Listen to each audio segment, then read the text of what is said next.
میرے اسٹوڈیو میں موجود ہے جناب حافظ ابراہیم نقشبندی صاحب، جو الکہف کے فاؤنڈر ہیں. ان کی ایک لیگسی ہے اور بڑی حیران کن بات یہ ہے کہ ایک انٹرنیشنل بزنس کے ایک سکسیسفل بزنس ہونے کے باوجود اور ایک ان کا ایک بہت بڑا بزنس کی امپائر بھی تھی، اس کے باوجود وہ اپنے ساتھ انہوں نے روحانیت کو چنا، انہوں نے تصوف کو چنا اور پاکستان بھر کے لوگوں کو انہوں نے بہت سے پروجیکٹ دیے ہیں.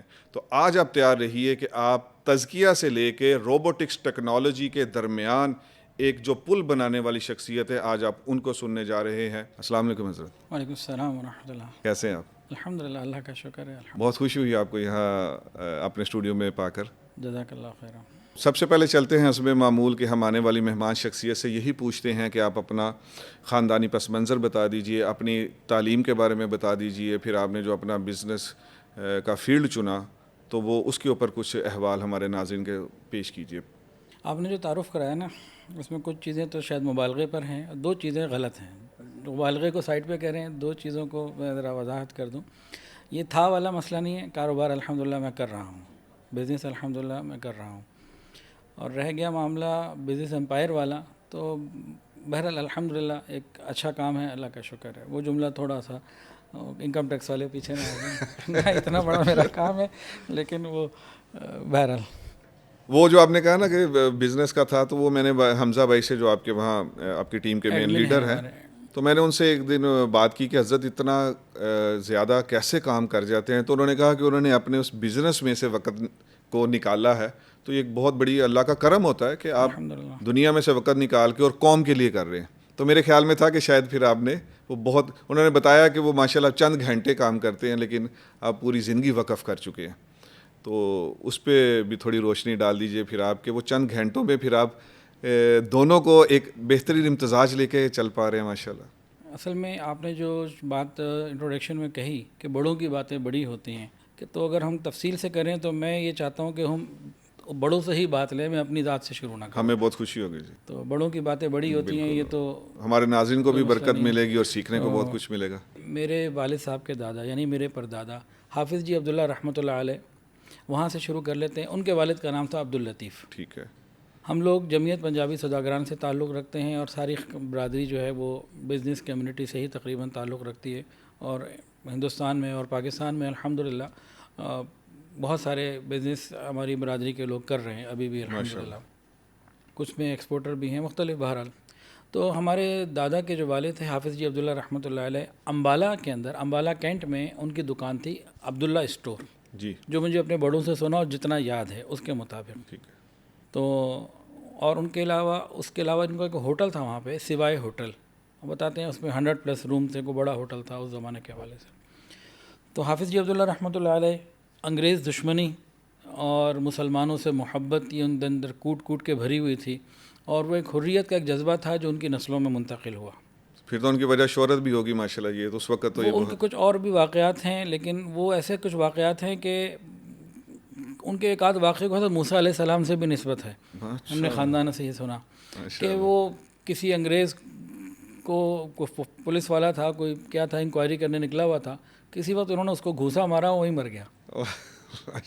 تو انگریز نے بعد میں دیکھا نہ کوئی گولی لگی، نہ کوئی چاقو لگا، نہ کوئی خون کا قطرہ، یہ مر کیسے گیا. اب ان کی ایک جلال تھا ان کا، حافظ جی عبداللہ میں جلال آ گیا نا. وہ کوئی بول بھی نہیں سکا، اور پھر بولنے سے مطلب یہ تھا کہ انگریز کے سامنے اپنے ایک مسلمان کو ختم کروا دینا. جی جی. تو اب انگریز آتا رہا، پوچھتا رہا، انکوائری ہوتی رہی، آخر کار زچ آگے کہ صرف اتنا بتا دو یہ مرا کیسے، اس کی ڈیتھ کیسے ہوئی ہے. تو ہم اس بندے کو کچھ نہیں دیں گے، خالی اتنا ہی بتا دو. وہ خیر الحمدللہ اللہ نے مہربانی کی تو کسی نے نہیں بتایا. تو وہ ایک تعلق تھا. اور پھر ان کی جو آگے اولادیں تھیں، اچھا ان کا تعلق تھا سائیں توکل شاہ صاحب رحمۃ اللہ علیہ سے. اور خانقاہ آنا جانا جو میں نے بڑوں سے سنا ہے، اور پھر میں دوبارہ عرض کر دوں جتنا یاد بھی ہے، کیونکہ اس میں مبالغہ، رائی، غلطی کا احتمال رہ سکتا ہے. اللہ حفاظت فرمائے. تو وہ عصر کے بعد عام طور سے خانقاہ چلے جاتے تھے، اور کبھی گھر بھی جاتے تھے. عام طور سے ان کا معمول یہ تھا کہ امبالہ سے دکان سے چلے گئے خانقاہ، اور خانقاہ سے صبح آگے دکان کھولی. تو سائیں توکل شاہ صاحب رحمۃ اللہ علیہ میرے دادا کے والد کے بارے میں یوں فرماتے تھے، امبالے دا منڈا دن دا سوداگر تے رات دا ولی ہے. دوبارہ سنا دیں, کیا مزہ آیا اس کا. اللہ امبالے دا منڈا دن دا سوداگر تے رات دا ولی ہے. تو مشائخ کے ساتھ نسبت بھی جو ہماری معلومات ہیں ہمارے پاس وہ اسی وقت سے چلی آ رہی ہے, اور ابھی تو الحمدللہ ہمارے اندر باقی ہے. یہ وہاں سے مشائخ کے ساتھ سلسلہ چلا تیسری چوتھی پیڑھی میں ہے. جی الحمدللہ, یہ ان کی دعائیں ہیں, سلسلہ آگے چل رہا. تو پھر ان کے 3 بیٹے تھے, شیخ محمد یامین رحمۃ اللہ علیہ, شیخ محمد یاسین رحمۃ اللہ علیہ, شیخ محمد یعقوب رحمۃ اللہ علیہ. شیخ محمد یعقوب میرے دادا ہیں, اور ہمارا خاندان جو ہے نا یعقوب ریڈیو والا کہلاتا ہے. ہماری برادری کے اندر ایک ان کی ایک وہ ہے عادت ہے, ٹرمینالوجی ہے, وہ والے لگاتے ہیں, اللہ والے, رنگ والے. اچھا جو آدمی آج پہلی دفعہ سمجھ آیا, یہ سنا بہت دکانوں پہ دیکھتے رہے ہم. دکانوں پہ بھی ہوگا, لیکن یہ تو جب ہمارے یہاں شادی کارڈ بنتے ہیں تو اس میں نظر آتا ہے. کوئی آدمی چھری بیچ رہا تو چھری والے, کوئی دوائی بیچ رہا تو دوائی والے. تو وہ دادا ہمارے بڑے بھائی وغیرہ ان کے جو بیچتے ریڈیو تھے, تو ریڈیو والے کہلاتے ہیں ہم لوگ. تو یہ ہمارے خاندان میں ایک سلسلہ ہے. تو خیر پھر یہ اگر ہم ان 3 لوگوں کی بات آ جائیں, پر دادا سے نیچے آ جائیں, تو ان میں جو سب سے بڑے تھے شیخ محمد یامین رحمۃ اللہ علیہ تھے. جامع شرفیہ کے بانیوں میں ان کا نام شامل ہے الحمدللہ. تحریک آزادی پاکستان کے انتہائی سرگرم رکن تھے. سردار عبدالرب نشتر کے ساتھ ان کا خصوصی تعلق تھا, اور باقاعدہ حکومت پاکستان کی طرف سے گولڈ میڈل بھی ان کو ملا ہوا ہے, ہمارے پاس موجود ہے. دوسری طرف ان کا جو تعلق تھا وہ مفتی محمد حسن صاحب رحمۃ اللہ علیہ سے تھا, جامع شرفیہ کے بانی جو تھے, مولانا فضل الرحیم صاحب اللہ انہیں صحت عطا فرمائے, ان کے والد صاحب کے ساتھ. تو تحریک آزادی میں ان حضرات نے خوب کام کیا. وہ ایک الگ داستان ہے. تو بہرحال یہ پاکستان آ گئے. 1947 میں جب ہمارے بڑے پاکستان آئے ہیں تو ادھر والٹن پہ آئے ہیں, پہلے لاہور آئے ہیں, اور انہوں نے پھر یہاں پہ دکان ایک لی. اس کا 1947 انارکلی کے اندر, انارکلی بازار پرانا بزنس ہب میں ہی آئے پاکستان میں بھی. ہاں, تو وہاں انہوں نے ایک دکان لی, غالباً شاید 12,500 روپے کی یا کیا تھا, اور اس میں کوئی 3-4 سال کی انسٹالمنٹ بھی ملی, کیا ملا جتنا کچھ ذہن میں ہے. تو وہ انہوں نے دکان لی. وہ دکان آج بھی الحمدللہ ہمارے ہی خاندان میں موجود ہے, اور میرے چاچا شیخ محمود عالم وہاں بیٹھتے ہیں. گفٹ سینٹر اس کا نام ہے, 127 نیو انارکلی, یہ اس کا ایڈریس ہے. اور دوسرا ان کو مکی مسجد کے بالکل سامنے, مکی مسجد کے بالکل ساتھ, اور مسلم مسجد کے سامنے, یہ جو لوہاری ہے نا, لوہاری گیٹ کے سامنے جی مسلم مسجد کے ساتھ ایک ہوٹل ہے. وہ ہوٹل ان کو ملا, ابھی نام انشاءاللہ یاد ہے. 5 منزلہ کافی بڑا ہوٹل ہے, کارنر کے اوپر, اس کے سامنے بالکل نعمت قدا یا نعمت خانہ ہے. تو سینٹرل ہوٹل, جی سینٹرل ہوٹل ان کو ملا. تو یہ سب پاکستان آنے کے بعد سینٹرل ہوٹل کی چھت پہ رہتے تھے. گراؤنڈ فلور جو ہے وہ کچھ میڈیسن والے آج بھی بیٹھے ہوئے ہیں, کرائے پہ دیا ہوا تھا. پہلی دوسری منزل پہ شاید ہوٹل تھا, اور اوپر کے جو فلور تھے وہ خاندان جو کہ وسیع تھا, تو ان کی رہائش وہاں پہ تھی. میں خود کچھ عرصہ وہاں رہا ہوں بچپن میں, جو بہت چھوٹا تھا. تو اس طریقے سے یہ لوگ انڈیا سے یہاں آئے. اس کے بعد کاروبار کرتے رہے. ایک دکان تو یہ انارکلی میں تھی. پھر کچھ عرصے کے بعد جب ٹیکسیشن میں رعایت ملی نا بنگلہ دیش کے, تو وہاں پہ ہمارے دادا وغیرہ جب گئے تو ان لوگوں نے ایک تو ڈھاکہ میں ایک فیکٹری بنائی, اور ڈھاکہ میں وہاں روڈ تھا نواب پور روڈ, یہاں انارکلی وہاں نواب پور روڈ. تو شاید 122 یا 117 نواب پور روڈ پہ دکان تھی. یعقوب ریڈیو ہی نام تھا, نام یعقوب ریڈیو تھا. خیر وہ 1971 میں پھر بڑے تکلیف دہ واقعات ہوئے, چھوڑ کے آنا پڑا. تو اسی طرح پھر کراچی میں بندر روڈ پہ 284 بندر روڈ, ایم اے جینا روڈ اس زمانے میں, آج کل ایم اے جینا روڈ کہتے ہیں, پہلے بندر روڈ کہتے تھے. تو ڈین سوہال سے کچھ پہلے تو 284 بندر روڈ, وہاں پہ بھی یعقوب اینڈ کمپنی کے نام سے, میرے دادا کا نام یعقوب تھا, 3 بھائی تھے. تو اس طرح سے ڈھاکہ میں, لاہور میں اور کراچی میں الیکٹرانکس کا ہی سارا کاروبار ہوا. جو ڈھاکہ میں فیکٹری لگی تو وہاں کی بھی کئی چیزیں ایسی ہیں وہ بتانا ذرا مشکل ہے. وہ کئی مختلف ایجنسیاں تھیں ان کے پاس, اور وہ وہاں پہ بہت بہرحال وہ ایک الگ تکلیف دہ داستان ہے. تو یہ لوگ اپنا کاروبار کرتے رہے. تو کاروبار تو مجھے اوپر سے ہی ملا, میں سمجھ گیا. تو وہ میں نے نہیں چنا, خالی کاروبار نہیں, باقی 2 چیزیں بھی. اب ادھر بھی آ رہا ہوں, حریت بھی. پھر جو علماء کے ساتھ تعلق, مشائخ کے ساتھ تعلق, یہ بھی الحمدللہ مجھے بائی برتھ ملا ہے, خاندان سے ملا ہے. اس میں بھی میرا کوئی چناؤ والی بات نہیں ہے. جیسے آپ نے نا راستہ کیسے چنا, تو میں نے تو نہیں چنا, یہ ایک سلسلہ مجھے ملا الحمدللہ. جی جی.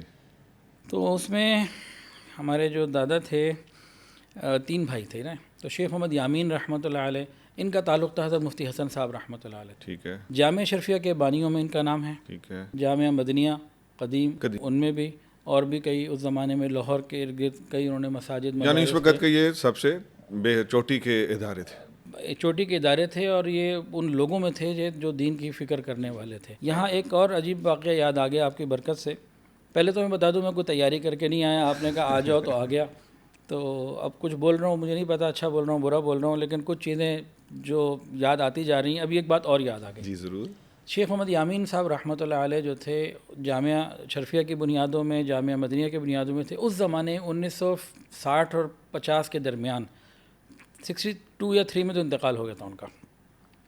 انہوں نے لاہور میں ایک مدرسے کی بنیاد رکھی تھی، ان دونوں سے ہٹ کے. اچھا جی. اس مدرسے کا نام انہوں نے رکھا تھا مصر کا جو مشہور مدرسہ ہے الازہر، اس کے نام پہ جامعہ ازہر لاہور میں کھولا.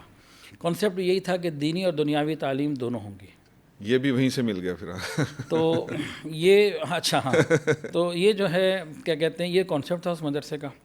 اور اس مدرسے کے ایک محتمم تھے. وہ مدرسہ ختم ہو اسی زمانے میں بند ہو گیا تھا، ان کی حیات میں ہی غالباً بند ہو گیا تھا. یہ ہمارے دینی جو ادارے ہیں نا، وہ کوئی بھی ادارہ ہو، کوئی بھی دینی تحریک، ان کے لیے سیکھنے کی اس میں بڑی بات ہے. اس واقعے کی ضرور ہے. جی جی، یہ تو بہت اچھا، بہت اہم بات ہے، اور بڑی اچھے موقع پہ اللہ نے یاد کرا دی. وہ مدرسہ انہوں نے بنا لیا اس کانسیپٹ سے کہ دین دنیا دونوں تعلیم چل پڑا. کسی دن جو اس مدرسے کے محتمم تھے نا، ان کے کوئی دوست ان سے ملنے آئے، اور بات چیت کے دوران انہوں نے جو ہے وہ پوچھا مدرسے کے مقاصد وغیرہ وغیرہ. تو ایک سوال پوچھا، اس مدرسے کی فنڈنگ کون کرتا ہے؟ کون اس مدرسے کو چلاتا ہے؟ ذمہ دار کون ہے؟ پیسے کہاں سے آتے؟ میں نے کہا شیخ محمد یامین رحمۃ اللہ علیہ. تو ان کا کوئی اور کہا نہیں. تو ان دوست نے کہا مدرسہ بند ہو جائے گا. ان کا تب یہ ٹھیک ہے، میں نے شیخ محمد یامین کا نام لیا، آپ کیا کہہ رہے ہو، مدرسہ بند ہو جائے گا؟ میں نے کہا بالکل بند ہو جائے گا. جلالی طبیعت ہے ان کی، کسی وقت ان سے ناراض ہوئے تو کام بند ہو جائے گا. اور پھر ایسے ہی ہوا. کسی وقت دونوں میں کسی رائے کا اختلاف ہوا ہوگا، کیا ہوا ہوگا. انہوں نے کہا ٹھیک ہے، اب آپ اپنا کام جاری رکھیں، میں جا رہا ہوں، میرا کوئی لینا دینا نہیں. اب وہ کیا بات تھی کیا نہیں تھی، اس میں سمجھنے کی بات کیا ہے کہ کسی ایک آدمی میں ڈیپینڈ، وہ ایک اللہ پہ ڈیپینڈ بندہ کرے تو ٹھیک ہے، انسانوں میں سے کسی ایک پہ ڈیپینڈ کرے، اس کا موڈ کب بدل جائے کچھ بھی ہو سکتا ہے. کتنی انٹرسٹنگ ہے اور اہم بات ہے یہ. تو اہم چیز ہے یہ. جی بالکل اہم. تو ہم نے الکہف کی بنیاد بھی اسی پہ رکھی. ماشاء اللہ.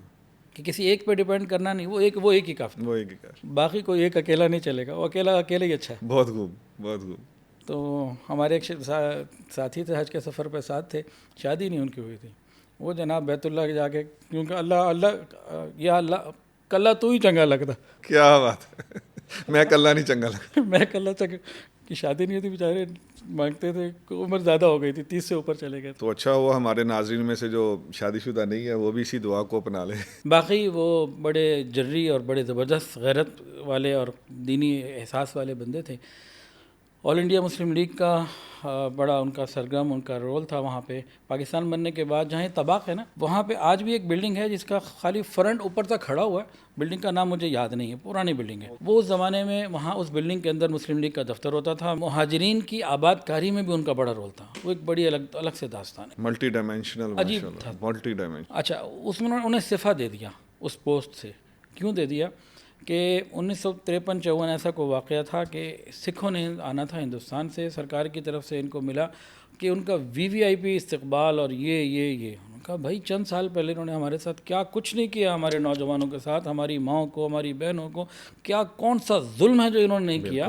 ٹھیک ہے مہمان ہیں، آ رہے ہیں، ہم دیکھتے ہیں، لیکن آپ اس سارے کو ختم کر کے ان کو اپنا کیا محسن سمجھ رہے ہو، کیا کر رہے ہو، بلکہ بڑا بنا رہے ہو. مطلب کچھ الفاظ زمانے میں ان کے ہوں گے، مجھے تو نہیں پتہ. حکومت کی طرف سے ان کو لیٹر آیا کہ جی آپ کو ایسے ہی کرنا ہے، ہماری پالیسی یہ ہے. ان کا ٹھیک ہے، پھر میری پالیسی تو یہ نہیں ہے. پھر انہوں نے ریزگنیشن لکھا اور باہر آ گئے کہ بھئی مجھ سے یہ سب کچھ نہیں ہوتا. خیر 1962 یا 63 میں ان کا انتقال ہو گیا. پھر ان کے چھوٹے بھائی تھے شیخ محمد یامین رحمۃ اللہ. یہ کراچی بندر روڈ والی دکان جو تھی نا، 284 بندر روڈ، یہ وہاں چلے گئے تھے، وہاں کاروبار کرتے رہے. اور پھر ان کا تعلق تھا دارالعلوم نانک واڑہ میں. عبد الخطیب صاحب تھے یا خطیب صاحب تھے، ایسا کچھ نام تھا، مجھے یاد نہیں. وہاں کے سب سے پہلے جو ناظم تھے وہی تھے. پھر مولانا یوسف بنوری رحمۃ اللہ علیہ سے ان کا بڑا گہرا تعلق تھا. ایک اتوار کو ان کا جنازہ ہوا، مولانا یوسف بنوری رحمۃ اللہ کا، ایک اتوار کو ان کا ہوا، اور بہت قریبی ان کا تعلق شدید تھا.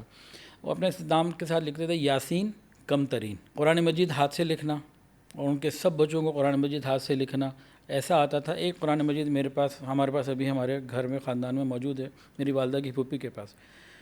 کبھی وہ آپ دیکھیں تو آپ حیران ہو جائیں کوئی ہاتھ سے لکھ سکتے ہیں. اچھا. چند دن پہلے قاری احمد میاں تھانوی صاحب رحمۃ دامت برکاتہ عالیہ ہمارے یہاں تشریف لائے تھے. میں نے ان کو دکھایا, وہ تو اس فن کے ماہر. جی بالکل بالکل. اس کو دیکھ کر انہوں نے کہا کہ انہوں نے تو اس لکھنے میں ان چیزوں کا بھی خیال رکھا. پھر تو یہ آج دکھانا چاہیے. اولئک ہے نا, تو الف کے بعد واو جو خالی ہے جو نہیں پڑھی جاتی وہ بھی لکھی. تو کہنے لگے یہ تو بہترین معیار کے مطابق لکھا ہوا ہے. یہ قاری احمد میاں تھانوی صاحب اتھارٹی ہیں, عام آدمی جی نہیں ہے. بالکل بالکل. تو ان کا وہ جملہ تو اس کی اہمیت وہ ہمارے گھر میں پہلے, اب تو نہیں ایسا ہمارے یہاں تو نہیں, لیکن وہ موجود ہے.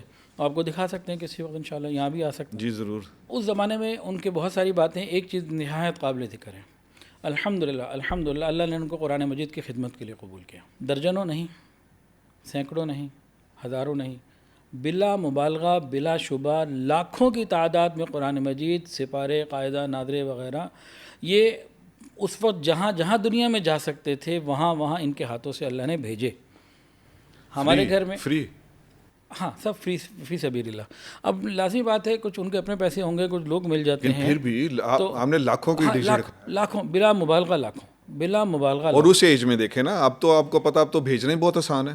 اس زمانے میں تو چیزیں بہت مشکل تھی نا. تو مجھے میرے نانا نے بتایا, نانی نے بتایا کہ وہ گھر میں جو ہے نا گدھا گاڑیاں, گھوڑا گاڑیاں اور اس طرح کی چیزیں, ٹرانسپورٹیشن کے اس زمانے قرآن مجید سے بھر بھر کے آتے تھے, اور گودام میں بھی آتے تھے. پھر وہاں سے بحری جہاز کے ٹائم ہوتے تھے, اتنے دن بعد اس نے مدینہ جانا ہے, اس نے جناب کہیں افریقہ جانا ہے, اس نے کہاں جانا ہے, تو بحری جہازوں میں جاتے تھے.